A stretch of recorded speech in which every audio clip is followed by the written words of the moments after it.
প্রিয় শিক্ষার্থী বন্ধুরা, আজকে আমরা আলোচনা করব আমাদের একাদশ অধ্যায়ের বিগত বছরের বোর্ড প্রশ্ন থেকে ঢাকা বোর্ড 2025-এর যে সৃজনশীল প্রশ্নটি ছিল সেই প্রশ্নটি নিয়ে। তো একাদশ অধ্যায়ে সাধারণত আমাদের একটা অঙ্ক ভুল গেলে অর্থাৎ ক ভুল গেলে দেখবে খ এবং গ এর যে সৃজনশীল প্রশ্ন সেগুলো কিন্তু ভুল হয়ে যায়।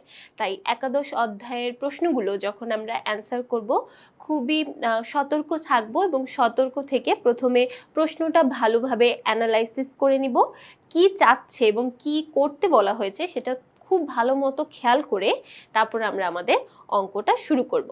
তাহলে প্রথমে আমরা আমাদের কোশ্চেন অ্যানালাইসিসে চলে যাই। এখানে আমাদের যে প্রশ্নটা দেওয়া আছে, প্রথমে দেখো এই প্রথম লাইনগুলো কিন্তু খুবই গুরুত্বপূর্ণ। অনেক সময় এই প্রথম লাইনে খুবই গুরুত্বপূর্ণ কিছু টপিক বা ইনফরমেশন দেওয়া থাকে। যেমন এখানে আমরা দেখতে পাচ্ছি জনাব মুবিন একজন ঠিকাদার, তিনি 10,000 মিটার রাস্তা তৈরির জন্য নিম্নোক্ত খরচগুলো করেন।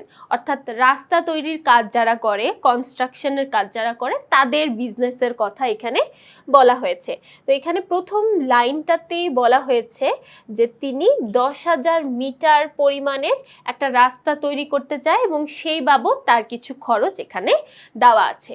প্রথম খরচ হচ্ছে মাটি ক্রয়, এবং মাটি ক্রয়ের পরবর্তীতে মাটি ক্রয় করে কারখানা পর্যন্ত নিয়ে আসার জন্য তার খরচ হয়েছে মাটির বহন খরচ। এরপর আছে শ্রমিকের মজুরি প্রদান, তারপর বলা আছে অফিস এবং অন্যান্য খরচ। দেখো অফিস এবং অন্যান্য খরচের টাকার পরিমাণটা কিন্তু এখানে দেওয়া নেই। এখানে বলা হয়েছে এই অফিস এবং অন্যান্য খরচ পরিবহন খরচের 40%। অর্থাৎ এই যে শুরুতে আমরা বহন খরচ দেখেছিলাম 10,000 টাকা, এই 10,000 টাকার 40% হবে অফিস এবং অন্যান্য খরচ। এরপর বলা আছে টেলিফোন বিল পরিশোধ করা হয়েছে এবং প্রতি মিটার রাস্তার চুক্তি মূল্য 200 টাকা। প্রতি মিটার রাস্তার চুক্তি মূল্য বাবদ এখানে আছে 200 টাকা। তাহলে এবার আমরা আমাদের সৃজনশীল প্রশ্নে চলে যাই। তো এখানে আমাদের ক নাম্বার সৃজনশীল প্রশ্নে বলা হয়েছে রাস্তা তৈরির চুক্তি মূল্য নির্ণয় করো। দেখো প্রতি মিটার বাবদ চুক্তি মূল্য দেওয়া আছে 200 টাকা এবং টোটাল আমরা 10,000 মিটার রাস্তা তৈরি করেছি। তাহলে প্রতি মিটার যদি 200 টাকা হয়, আমাদের টোটাল রাস্তা তৈরির চুক্তি মূল্যটা কি দাঁড়াবে? আমরা এখানে দেখেছি রাস্তা তৈরির চুক্তি মূল্য বাবদ প্রতি মিটারের জন্য 200 টাকা এবং টোটাল আমরা যদি 10,000 মিটারের জন্য চুক্তিটা তৈরি করি তাহলে 200 গুণ 10,000 অর্থাৎ টোটাল 20 লাখ টাকা হবে আমাদের রাস্তা তৈরির জন্য চুক্তি মূল্য। অর্থাৎ একটা কন্ট্রাক্ট অ্যামাউন্ট তৈরি হয় যে ঠিক কত টাকার মধ্যে পুরো রাস্তাটা তৈরি করে দেওয়া হবে, সেটা এখানে বলা হয়েছে 20 লক্ষ টাকা। এবার আমরা চলে যাই আমাদের খ নাম্বার প্রশ্ন, এবং খ নাম্বার প্রশ্নটা গ নাম্বার প্রশ্নটা দুইটাই কিন্তু কানেক্টেড, একটার সাথে আরেকটা রিলেটেড। তাহলে প্রথমে খ নাম্বার বলছে রাস্তা তৈরির মোট ব্যয় নির্ণয় করো।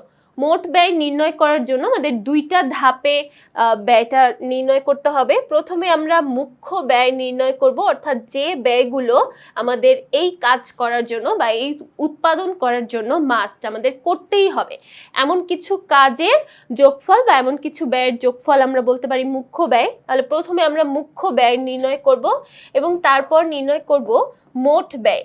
মুখ্য ব্যয়ের পরে আমরা নির্ণয় করব মোট ব্যয়, এবং এই দুইটা ধাপে আমাদের পুরো কাজটা শেষ করতে হবে। তাহলে প্রথমে যদি আমরা মুখ্য ব্যয় বের করতে চাই, মুখ্য ব্যয় বের করার জন্য আমাদের প্রথমে কাঁচামাল ক্রয় থেকে শুরু করতে হবে।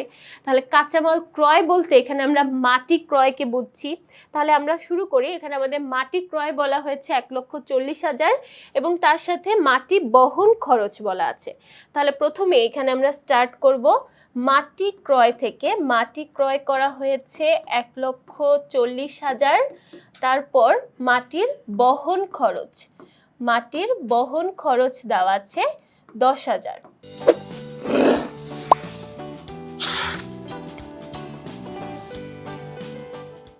এই দুইটা হচ্ছে কাঁচামাল ক্রয় বাবদ খরচ। এরপর দেখতে পাচ্ছি শ্রমিকের মজুরি প্রদান করা হয়েছে 10,000 টাকা। তাহলে আমরা শ্রমিকের মজুরিটা নিয়ে দিব। শ্রমিকের মজুরি, এই তিনটাকে আমরা মূলত প্রত্যক্ষ খরচের মধ্যে ফেলতে পারি। তাহলে শ্রমিকের মজুরি দেওয়া আছে 60,000 টাকা। তাহলে এবার আমরা যদি এই প্রত্যেকটা যোগ করে দিই, অর্থাৎ টোটালটা যোগ করলে আমরা পেয়ে যাব 1,40,000, 10 এবং 60,000। টোটালটা যোগ করলে আমরা এখানে পাচ্ছি 2,10,000 টাকা। এই 2,10,000 টাকার নাম আমরা লিখব মুখ্য ব্যয়। 2,10,000 টাকা এটা হলো আমাদের জন্য মুখ্য ব্যয়, অর্থাৎ টোটাল প্রত্যক্ষ খরচগুলো যোগ করলে আমরা যে ব্যয়টা পাই সেটাকে আমরা বলি মুখ্য ব্যয়। এবার আমরা এই মুখ্য ব্যয়ের সাথে যোগ করব অন্যান্য ব্যয়গুলো, অর্থাৎ বাকি যে সকল পরোক্ষ ব্যয় আছে সেই পরোক্ষ ব্যয়গুলো আমাদের এখানে যোগ করতে হবে। তাহলে এখন আমরা যোগ করব পরোক্ষ ব্যয়গুলো। পরোক্ষ ব্যয় এখানে আর কি কি আছে আমরা একটু দেখি। প্রথমে এখানে আছে অফিস এবং অন্যান্য খরচ, যেটা বলা হয়েছে পরিবহন খরচের 40%। তারপর বলা আছে টেলিফোন বিল 10,000 টাকা। তাহলে প্রথমে অফিসের খরচ, অফিস এবং অন্যান্য খরচ, পরিবহন খরচের 40%। পরিবহন খরচ ছিল 10,000 টাকা।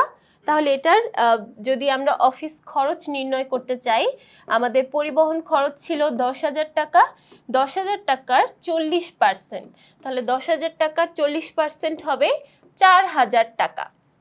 এবার এটার সাথে যোগ করতে হবে টেলিফোন বিল 10,000 টাকা। টেলিফোন বিল এটাও কিন্তু পরোক্ষ ব্যয়ের মধ্যে পড়ে। টেলিফোন বিল এবং এই যে অফিস খরচ এবং টেলিফোন বিল দুটাই হলো প্রশাসনিক উপরিব্যয়। টেলিফোন বিল দেওয়া আছে 10,000 টাকা। তাহলে টোটালটা যোগ করলে আমরা পাচ্ছি 14,000 টাকা। এবার দেখো এই 2,10,000 টাকা হচ্ছে মুখ্য ব্যয়, তার সাথে আমরা পরোক্ষ ব্যয়গুলো যোগ করলাম। পরোক্ষ ব্যয় 14,000, দুইটা যোগ করলে আমরা টোটাল ব্যয়ের পরিমাণ পাচ্ছি 2,24,000 টাকা। তাহলে এটার নাম আমরা লিখব মোট ব্যয়। তাহলে এখানে প্রথমে আমরা মোট ব্যয়ের পরিমাণ পেয়ে যাচ্ছি 2,24,000 টাকা। তাহলে এটা ছিল আমাদের খ নাম্বার প্রশ্নের উত্তর। এখন আমরা চলে যাই গ নাম্বার প্রশ্নে। গ নাম্বার প্রশ্নে বলা হয়েছে শ্রমিকের মজুরি 5%, অফিস এবং অন্যান্য খরচ 10% বৃদ্ধি পেলে। তার মানে দেখো এখানে শ্রমিকের মজুরি ছিল 60,000 টাকা, এটাকে আরও 5% বাড়িয়ে দিতে হবে। এবং অফিস ও অন্যান্য খরচ আমরা এখানে বের করেছিলাম 4,000 টাকা, এবং এই 4,000 টাকাকে আরও 10% বৃদ্ধি করতে হবে। এই দুইটাকেই শুধু আমরা বৃদ্ধি করব, বাকি সকল খরচ অপরিবর্তিত থাকবে, অর্থাৎ বাকিগুলোর কোনো পরিবর্তন হবে না। শুধুমাত্র এই দুইটাকে পরিবর্তন করব এবং পরিবর্তন করে আমাদের পুনরায় মোট ব্যয় নির্ণয় করতে বলা হয়েছে।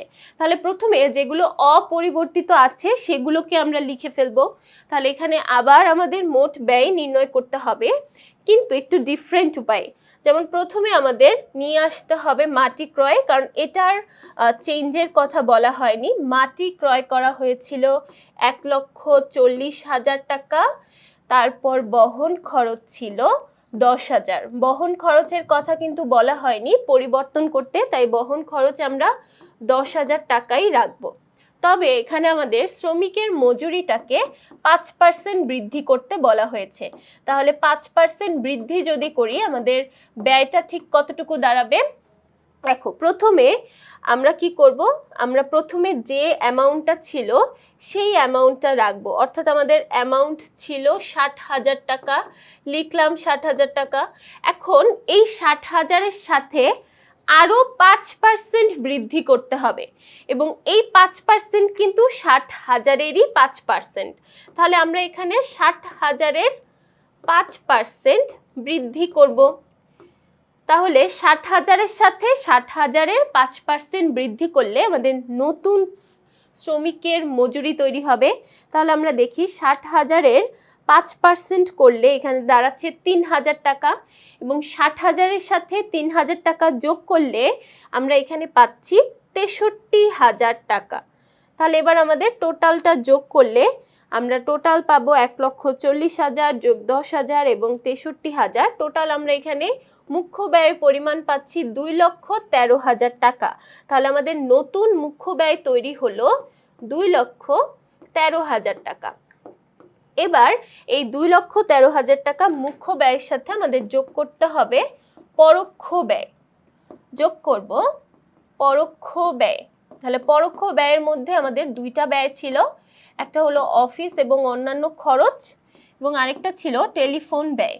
অফিস খরচটা আমাদের চেঞ্জ করতে হবে কারণ এটা নতুন করে তৈরি করতে বলা হয়েছে, কিন্তু টেলিফোন খরচটা চেঞ্জ হবে না। অফিস খরচ আমরা একটু আগের অঙ্কে পেয়েছিলাম 4,000 টাকা, কারণ এখানে বলা হয়েছিল পরিবহন খরচের 40%। তাহলে প্রথমে আমরা 4,000 টাকা লিখব এবং তারপর কি করব, 4,000-এর 10% বৃদ্ধি করতে হবে।